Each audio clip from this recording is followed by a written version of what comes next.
Hujan turun sejak sore tanpa henti. Jalanan desa berubah menjadi aliran air kecil, sunyi, hanya ditemani suara hujan yang menghantam tanah dan atap seng.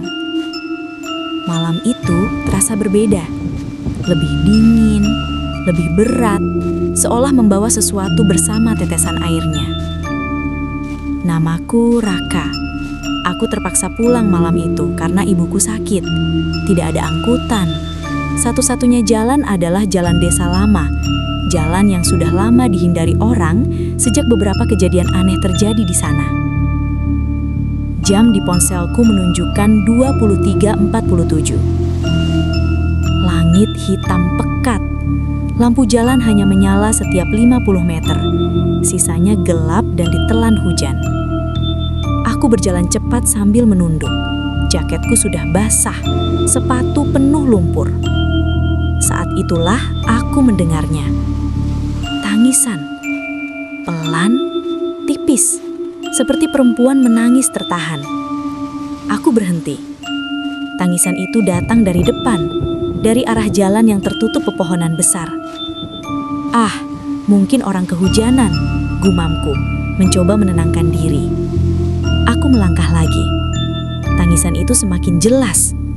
Bukan isak keras, melainkan suara sedih yang panjang, seperti orang yang sudah menangis terlalu lama. Jantungku mulai berdebar.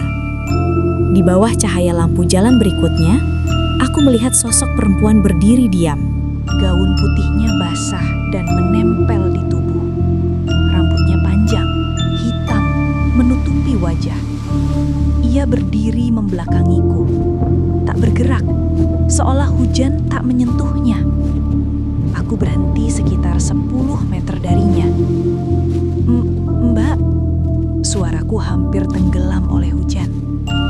Tidak ada jawaban. Tangisannya terdengar lagi.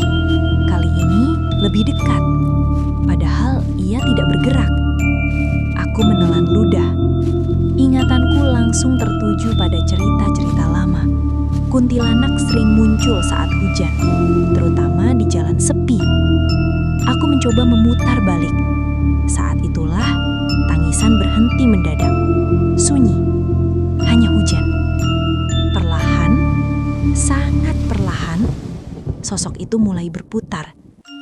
Aku ingin berlari, kakiku ingin bergerak, tapi tubuhku kaku. Wajahnya pucat, matanya hitam kosong. Bibirnya tersenyum, lebar, terlalu lebar.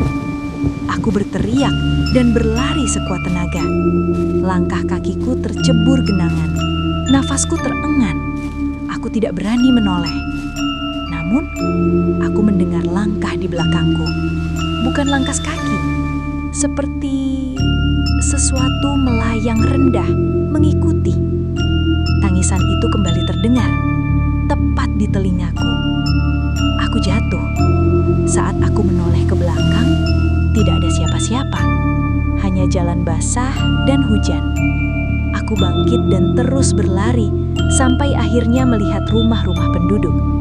Tanpa pikir panjang, aku mengetuk pintu rumah pertama yang lampunya masih menyala. Seorang bapak tua membukakan pintu. Wajahnya langsung berubah pucat saat melihat kondisiku. "Kamu lewat jalan lama?"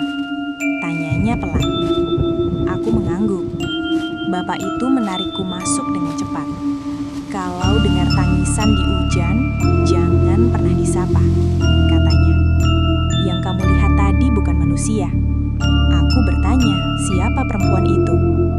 Bapak itu terdiam lama sebelum menjawab.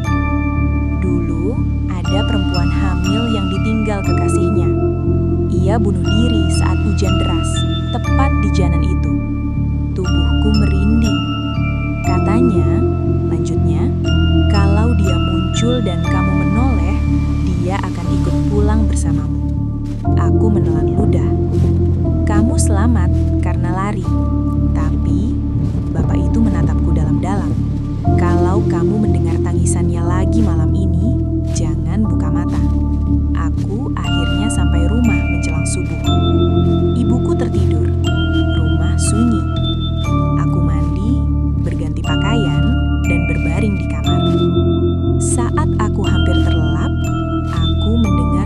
hujan, padahal di luar sudah berhenti. Lalu, tangisan pelan, sangat dekat, tepat di depan kamar mandi. Aku menutup mata rapat-rapat, dan aku sadar hujan memang sudah berhenti. Tapi dia belum pergi.